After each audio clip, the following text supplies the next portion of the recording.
Today's reading on August 8th, Ruth 1, Acts 26, Jeremiah 36, and 45, and Psalm 9. We're going to spend our time in the book of Ruth today. So Ruth chapter 1. It says, in those days when the judges ruled, there was a famine in the land. A man of Bethlehem in Judah and went to sojourn in the country of Moab, he and his wife and his 2 sons. The name of the man was Elimelech, and the name of his wife, Naomi. The names of his sons were Mahlon and Chilion. They were Ephrathites from Bethlehem and Judah. They went into the country of Moab and remained there. Now, what you will see in those verses, maybe, or what you don't see, is that God had instructed them to move. Times were tough, granted. But there was no instruction to leave the promised land. Sometimes we get antsy. Sometimes we think we're helping God. Sometimes we're looking out for ourselves without recognizing that God's always looking out for us.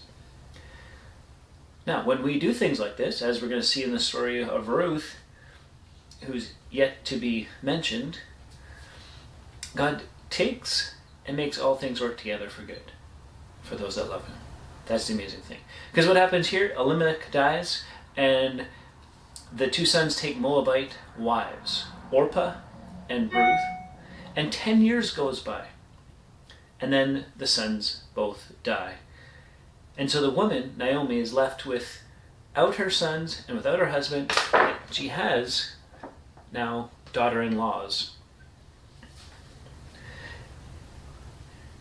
And here's verse 6. She arose with her daughter-in-laws to return from the country of Moab, for she had heard in the fields of Moab that the Lord had visited his people and given them food. That's right. She heard that God was faithful and was providing once again. So she set out from that place where she was with her 2 daughters-in-law, and they went on the way to return to the land of Judah.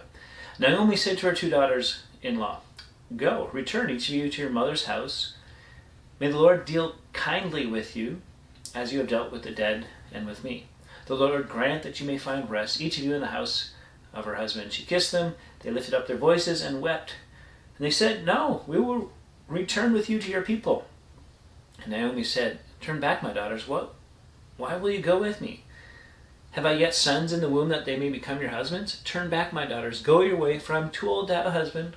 If I should say I have hope, even if I should have a husband this night and should bear sons, would you therefore wait till they were grown? Would you therefore refrain from marrying? No, my daughters, it is exceedingly bitter for me for your sake that the hand of the Lord has gone out against me." They lifted up their voices and wept, and Orpah kissed her mother-in-law, but Ruth clung to her. She makes this passionate plea, in a sense, looking out for them, saying, "Look, it pains me to say it, the way life has gone, and it's going to be better for you just to return home. There's no possibilities, there's nothing for you there. I have no future." And so Orpah, she agrees. But Ruth, it says, clung to her. And so Naomi says in verse 15, "See, your sister-in-law has gone back to her people and to her gods. Return after your sister-in-law. Like, why are you still here?" And Ruth said, "Do not urge me to leave you or to return from following you. For where you go, I will go. Where you lodge, I will lodge. Your people shall be my people, your God, my God. Where you die, I will die, and there will I be buried. May the Lord do so to me, and more also. Anything but death parts me from you." When Naomi saw that she was determined to go with her, she said no more. This is one of those moments, right, where you go, wow, God's at work somehow. Somehow in Ruth, there's a determination to be with Naomi, to follow her God, and to go to her land, a place she's never been, to a God she knows little about. Interesting. So they go. And they say, "Hey, is this Naomi?" And she says, "Don't call me Naomi." Verse 20, "Call me Mara. For the Lord Almighty has dealt very bitterly with me. I went away full, and the Lord has brought me back empty. Why call me Naomi when the Lord has testified against me, and the Almighty has brought calamity upon me?" So she's not doing well. And she's there with Ruth and back in her homeland. But She's not doing well. She's looking on very pessimistically at the situation and about how God has dealt with her these past 10 years. And the rest is yet to come. And what's interesting about this, of course, is that Ruth is determined to be with her and to follow. And sometimes you don't know how things are going to turn out. Many times in life, that's true. And many times things won't go the way we think they're going to go. I'm sure they didn't for Naomi. We can see that in her reaction.